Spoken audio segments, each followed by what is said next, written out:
Hello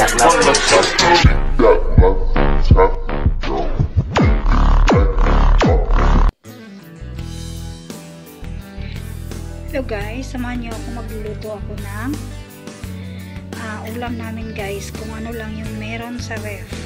So nakita ko nga guys ay meron dito, may binili akong liig ng manok, kaya gagawan ko ng paraan guys para makaluto ako ng ulam namin.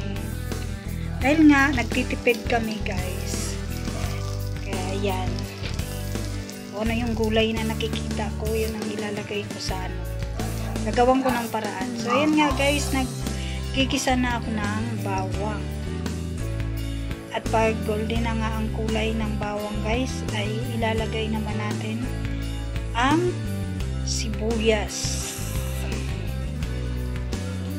Yan, so yan, ilunod ko yung sibuyas guys.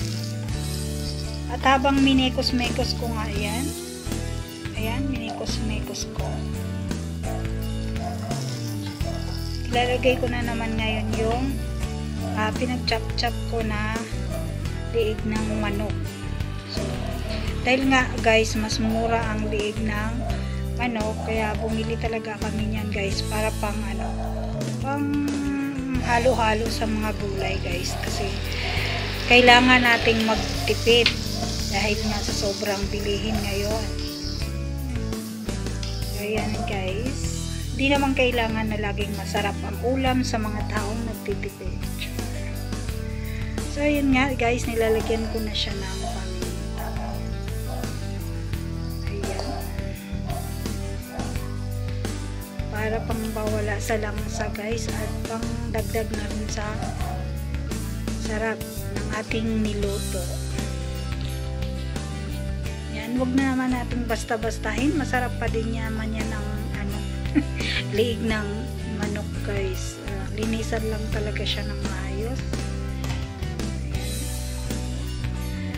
Ayan, minikos-mekos ko nga siya guys, mekos lang ng mekos. Dahil nga guys, may nakita akong kamote dyan sa tabi-tabi. Ayan, so naisip kong ilagay ko na rin dito guys, diba? So naglagay na nga ako ng toyo dyan guys, para magkakulay at bumango ang aking nilutong, ang aking lulutuing ulam. So ayan nga, kumulo-kulo na nga siya guys, at lumabas na yung amoy niyang mabango. Ayan, may cost ko na naman siya ulit.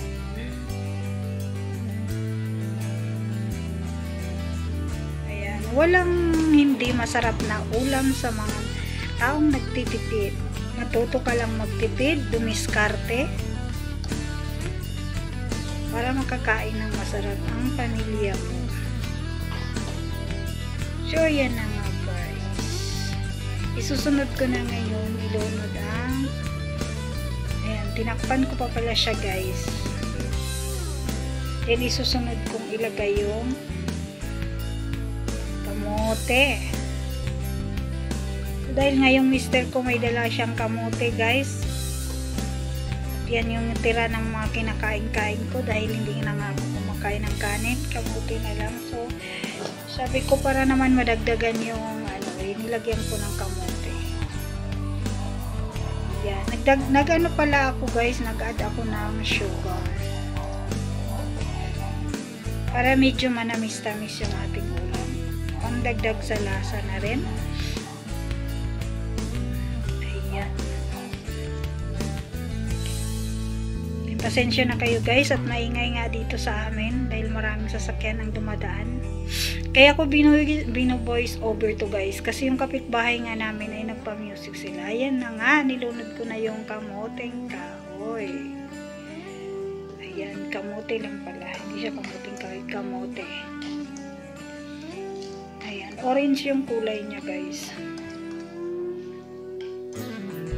Ayan, mekos lang ng mekos, at taantayin natin siyang ano. Ayan, hinalo ko pala yung kalabasa na rin guys, sinunod ko na yung kalabasa.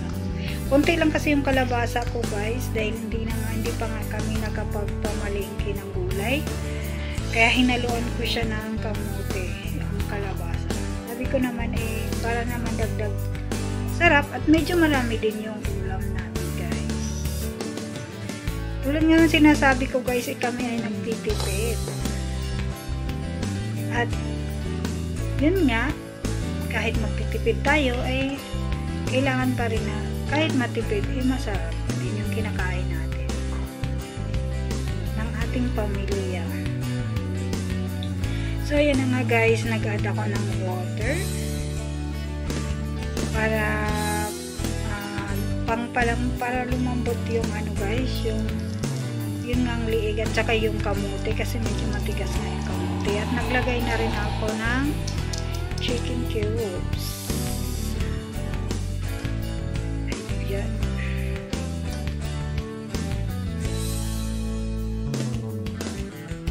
Ayan na nga siya guys. At takpan natin siya ng saglit. Takpan natin para lumambot yung gulay at saka yung hinalo kong subak, kumbaga sa Bisaya, subak ang liog sa manok. Ayan. So tinry ko nga yung kamote, ayan nga, medyo malambot na nga siya yung kamote guys. So ayan na nga guys, yan, tinry kong pisilin kung malambot na talaga lahat. So ayan guys, nag-add na naman ako ng mushroom. Ayan, yun talaga guys, masarap talaga yung mushroom na yan. Super sarap. Yun nga lang, may kamahalan lang talaga siya. Ayan, so minikos-mikos ko naman siya guys. Konti na lang at maluluto na rin yan. Ayan, so tinikman ko nga at ko nga masarap nga talaga siya. Pero sa totoo lang, yung dagdag talaga ng sarap dito yung tawag nito guys, mushroom. Sarap talaga yung mushroom guys. Grabe. Konti lang din kasi ang mushroom guys. Kung ako lang yan, mushroom lang talaga yung lulutuin ko. Masarap na yan Lagyan mo lang yan ng tuyo, gisahin mo lang yan, masarap na yan Kahit isabaw mo pa yung mushroom na walang halong talagang masarap na yan. So dahil nga konti lang yung mushroom guys, kaya nilagyan ko siya ng gulay na kalabasa at saka yung dinagdag ko na rin yung kamote kasi konti lang siya. Marami kaming kakain guys. Kasama na dyan yung dalawa naming malaking aso. Kasama na yan sa nilulutuan ko guys. Paghapunan kasi kailangan namin lagyan sila ng ulam para kainin nila yung kasi pag sa umaga prito lang kami guys, kaya hindi namin sila mabibigyan. So yung pagkain nila hindi na ubos, so doon kami bumabawi sa gabi kasi hindi sila kumakain ng maayos. Kahit dog food yung pinakain nila, ayaw nila pag walang ulam. Sobrang arte talaga ng mga namin guys. Kaya dinadamihan ko, gumagawa ko ng paraan para dumami yung ulam namin para yun nga mabigyan din namin sila. So thank you for watching guys. Babush!